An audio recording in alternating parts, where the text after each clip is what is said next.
The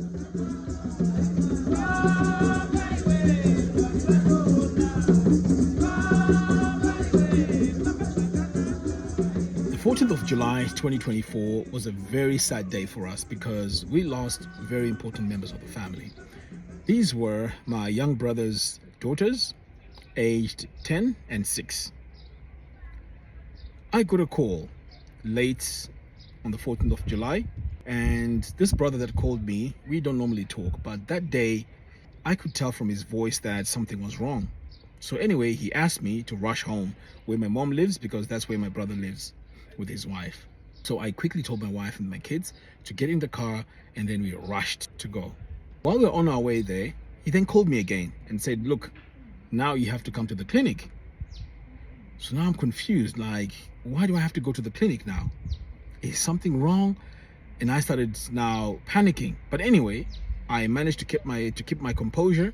So we diverted, we asked for directions to the clinic, and we got there. But when I got there, I saw these policemen. They were pushing these 2 trolleys, and there was a blanket covering that. And immediately my heart started beating because I knew that something really bad had happened.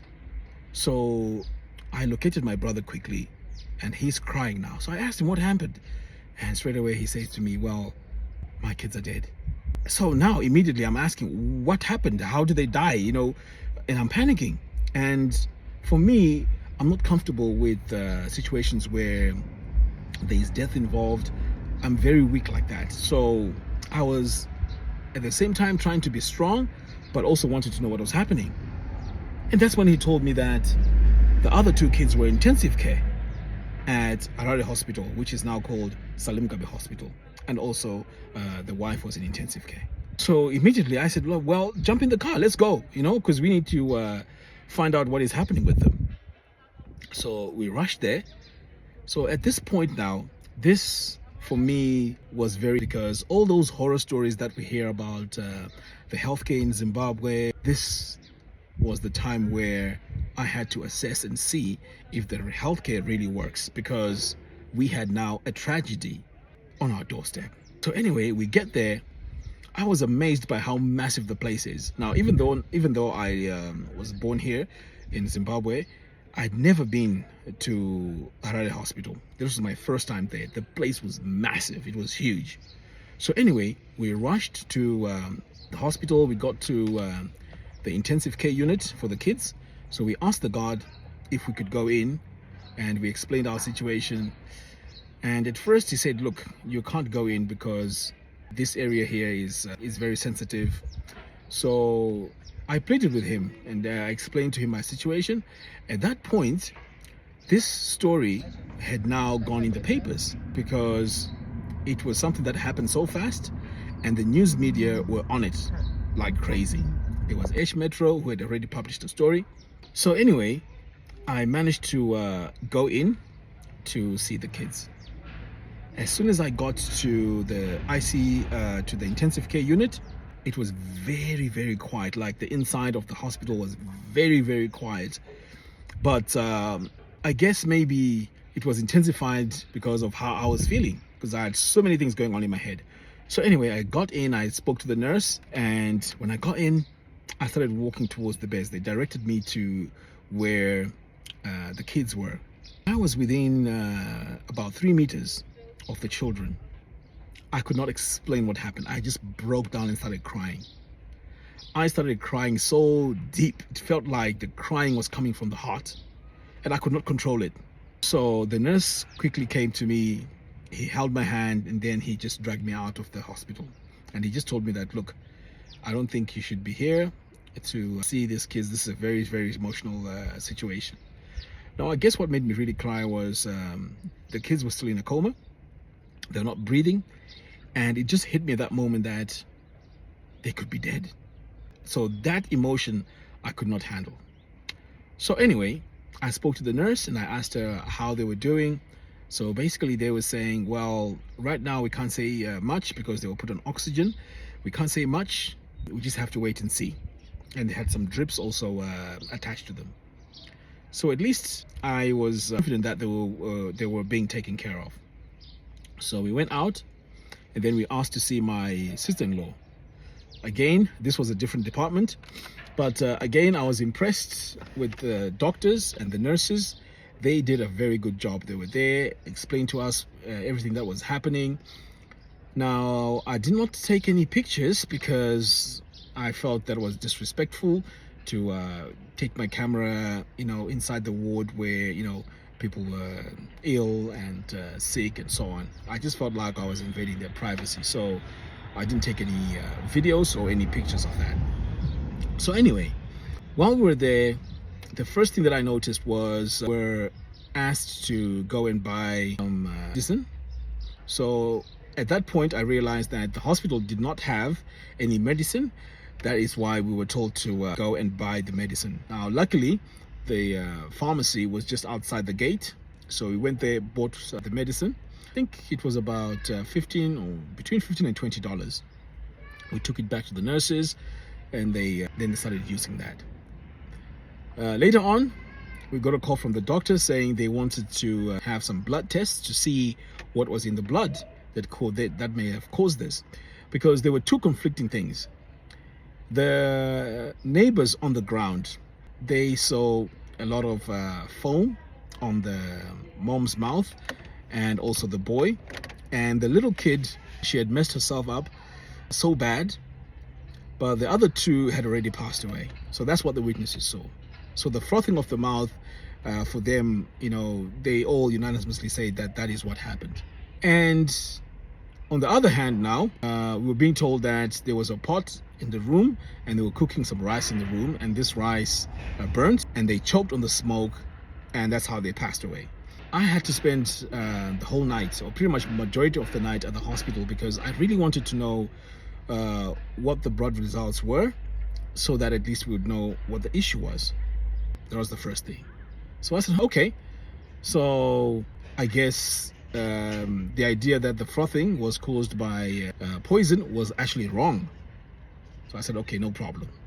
So luckily, the kids now gained consciousness and they started speaking. The mom also started speaking. I actually spoke to her. So at this point, I'm thinking now, okay, so what is the hospital going to do now? Now that they're speaking and they've regained their consciousness. So I started speaking to the doctors. So the doctors were just explaining to us that, look, we haven't found anything in the blood. We're going to discharge them because everything seems okay now. So at that point, it was a sigh of relief, because when I sat down with the nurses that night, I was really scared that they might pass away. And one thing I also want to mention about that is, while I was at the hospital, the electricity went and the whole place just went dark. But within 10 seconds, the lights came back on and I could hear the generator running. So that was a backup generator, which to me was a very good thing, because if they have a backup generator, at least the patients can be treated well. So I was pleased with that. And also the doctors, they did a very good job explaining to us what was going on. The nurses were very, very friendly. So at this point now, I'm thinking of the situation at home. So we come back home, and this is where reality hits now, because people had gathered. We had people from all walks of life. I'm talking about different churches. We had relatives who I'd never seen 20, 30 years ago. They started arriving. And this was big, so I started getting emotional now. And I was like, oh my goodness, this is really, really happening. So anyway, as the eldest son, the responsibility was now on me to make sure everything was going okay. So I started making plans to go and get the other kids from the mortuary. But at this point now, we still wanted to have the autopsy done, because the blood tests were fine, but the autopsy now could also tell us exactly what had happened. So we're waiting for that. Now you can imagine this story now has gone in the media. Everyone is talking about it. It's on social media. So at this point now, we're waiting for the autopsy. We went to the police. So when we got to the police, I asked them, what's the process? What happens next? So he told us that there was a specialist that will go there, who will do the autopsy, write a report, and tell us what happened. So I said, okay. So we woke up very early in the morning. The police didn't have any transport, so I provided transport. We got the policeman. We went to the criminal investigation department to get one of the guys there as well. They had some photographer. So we went now to Harare Hospital on the day of the autopsy. We got there around 6 in the morning, and a few hours passed, and we were just waiting. Sat there patiently, and the policeman came out and said to me that they died from carbon monoxide poisoning. So I just had to accept that, because at the end of the day, who am I to decide the cause of death if the professionals are giving me the actual result? So I went back home and I told my family, because I had all my relatives there waiting to hear what had happened. As you can imagine, everyone is in suspense here. So I told them what had happened, and as I suspected, of course they didn't believe it. But I had to explain to them that, look, carbon monoxide is a silent killer. It is possible. I can't explain everything, because obviously I'm not an expert, but this is what happened. So at that point now, drama kicks off, because some people there were drinking. So they started asking me questions now. How can you believe that? If there is frothing on the mouth, carbon monoxide doesn't do that. So why are you very certain, and why are you agreeing to these results? So I said, look, at the end of the day, there's nothing that I can say that disputes what the postmortem results are. This is what I have, and that's it. So while I'm sat there now, I started speaking to my young brother. So I was asking him, how did the ambulance come? How did the ambulance arrive? What happened? So again, this is also something that you need to know about the healthcare system here. When this incident happened, when the ambulance came, I think it was a private ambulance, he mentioned. This ambulance wanted $60 for them to take them to the hospital. But at that point, my young brother didn't have the $60, so the ambulance went. While they were there at the clinic, one well-wisher, he just went to my young brother and said, look, you need this money more than me. My mom is ill, but you have a very difficult situation you're dealing with. Here's $60. Make sure these kids now go to the hospital. So that's when they called the ambulance again, and that's how the children were able to be taken to the hospital. So the ambulance system here, in my opinion, is a bit tricky, especially if you don't live close to town.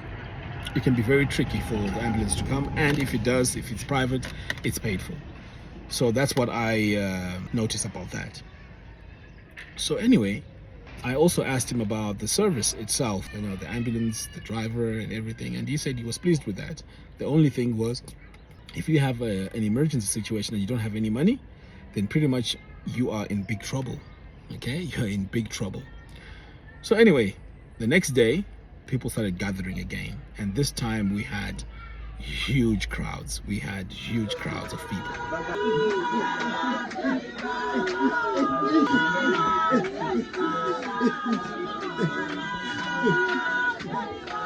A lot of people came through. They were singing all night, and I realized that community was a big deal. Even though it was painful that we'd lost these kids, the community really came through. The community really came through, and I can't express how I appreciate the sight of the people who were there to help us mourn. It was on the next level. I'd never witnessed that in my life.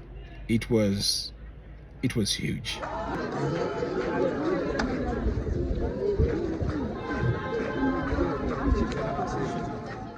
The death of these children really hurt so many people, and even me seeing the bodies being lowered into the ground, it was very, very emotional for me.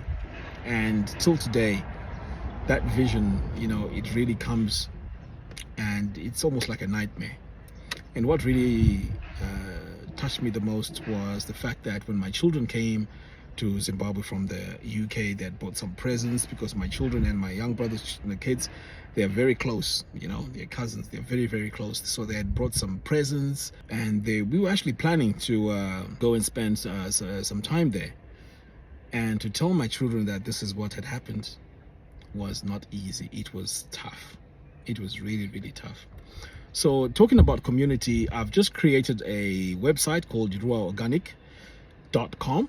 This is a community for Zimbabweans in the diaspora, retainees, or even anyone here in Zimbabwe. This is a place which I decided that we can have a really nice community where we can communicate, chat. There's different groups there. There's anyone who's interested in farming, business, entrepreneurship. We have different groups where we can go in and discuss topics, share ideas, inspire each other, and so on. Because I realized that on YouTube here, it is very difficult to follow all these comments on each and every video. So this time, this website is going to provide a very good solution. Now, I'm keeping it open for about 6 days because I don't want to leave it open forever. At some point, I want this to be invite only, because I want to maintain the quality of members that we have on this group, because we can help each other. And I can see, even from the comments I'm reading right now, a lot of you are helping me out and giving me some advice. So if this can be on one platform, this will be amazing. So check out ruwaorganic.com. In the top right, you'll see a button called community. If you click on that, then you're in the community. So at this point, you probably want to know, what is the situation with the healthcare system in Zimbabwe? So what I can tell you is it's 50-50. And the reason why I say that is because on one hand, we have professional nurses and doctors, but in most cases, when you go to these public hospitals, especially Parenyatwa and Harare Hospital, in my experience, some of the medicines they may not have. So you have to be prepared to go and buy these medicines they recommend from the pharmacy. That's one thing. But can you have quality healthcare in Zimbabwe? And the answer to that is yes. And the reason why I say that is because if you have money and you can sign up for medical aid, then you can get professional help. There are specialists, especially if you go to the avenues there, Baines Avenue and all those places. They have specific places where you can get all your treatments done, but it is very, very expensive. Now, if you don't have medical aid, then you're in big trouble, because sometimes something as basic as a scan or maybe some blood tests, specific blood tests, can cost you $200, $300, $400, $500 for a test. So it is very, very tough. It is very, very tough. So if you're someone who is in the diaspora thinking of returning here, then you have to consider all these things. You have to make sure that you have medical aid, some money put aside for medical aid.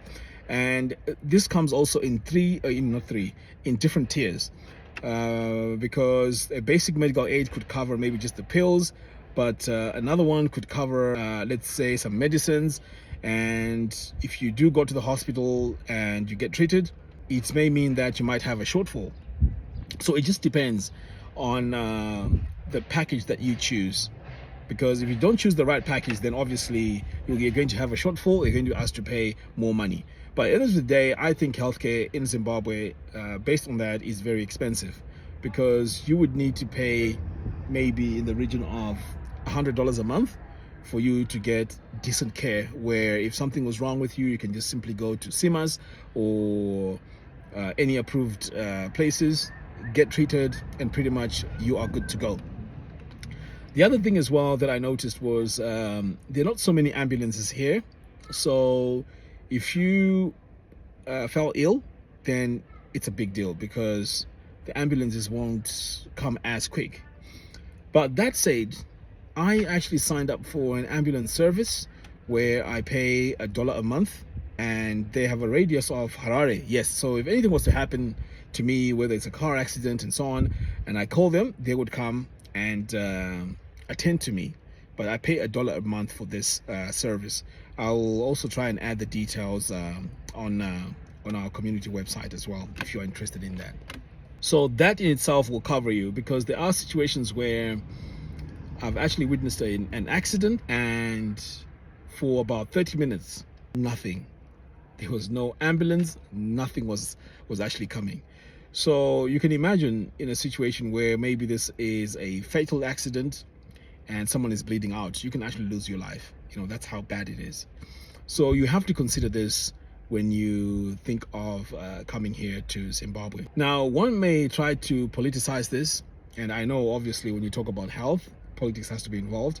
The way I see it is like the UK, where everyone who works pays national insurance. This pretty much covers your healthcare. So when you end up going to the hospital, it may seem like you're being treated for free, but you're paying for it anyways every single month when you're going to work. So it's a form of medical aid, but because there's a lot of people that work and the population is quite high, then the budget is very high for the NHS for them to provide care pretty much for anyone that needs it. Whereas in Zimbabwe, a lot of people are unemployed. So for that system to be replicated in Zimbabwe, I think it would be a bit tricky based on that. So that's why I think there is private hospitals and private specialists that will attend to you if there is any situation like that. So you really have to bear this in mind. And I think in America, it's the same thing as well. It's privatized. So it's the same thing with Zimbabwe. So it really puts you at a very big disadvantage if you want to move over here and you can't afford medical aid or medical care. Yeah, it can be very, very dangerous. I mean, you can just imagine how crazy that can be for something so basic. A basic treatment can turn out to be something very fatal. So please bear that in mind when you think of coming here. Now, when I talk about medical aid and I talk about healthcare, in most cases, when we travel, or for example, I'm here, when everything is okay, it seems like you may not need it. It's only when an accident happens or you fell ill that you find that it's a big problem. Now, the other thing that I noticed as well, when my son was here, there were there were people who were talking about outbreaks of cholera. So one day, out with my son, we're in Borodale, and then he just started feeling sick. He started throwing up a lot. So I was confused what was happening. So I started feeling sick as well. So I was thinking maybe it's something I ate or whatever it is. So the next day, I saw these nurses in my neighborhood who were immunizing people for cholera. So I asked them why they were immunizing, and they was like, okay, there's an outbreak of cholera, so definitely you need to take this just to protect yourself. So we got immunized, and pretty much we were good to go. But just to be on the safe side, we rushed to the pharmacy, explained our situation, and we were given antibiotics, we were given tablets. And I will say that I've been to 4 or 5 pharmacies so far now, and I've been impressed by their stock of all the medicines they have. Pretty much, the pharmacies have everything that you need, in my opinion and in my experience. Yeah, I don't think there's anything that we went to the pharmacy and we didn't find. In fact, what I also noticed was they also have some medicines which I recognized from the UK as well. So yeah, it was very, very impressive that they have a good stock of all the medicines that are needed, but it is very expensive. So the 2 survivors now, the 2 kids, when they were discharged, they came back home here. I managed to stay with them for about a week, and they were recovering very well. And we took them for a few checkups, and pretty much, they survived. So although it was very sad that the 2 girls passed away, at least God saved the other 2 and their mother. So I'm very grateful for that. And I'm very thankful for that. So this is the situation with the healthcare in Zimbabwe. If you have any experiences yourself, Can you share that in the video description below? Let us know what has happened, and perhaps maybe you have different experiences compared to me. Anyway, guys, thank you very much for watching. Don't forget to head over to ruwaorganic.com. Be part of the community. Very soon it's going to be a closed community, which is going to be invite only. So make sure you go there and sign up. It's 100% free. This is a community where we want to help each other, build each other, inspire each other, and so on. So go ahead and sign up. Until next time, thanks for watching, and I'll see you again in the next one. Take care.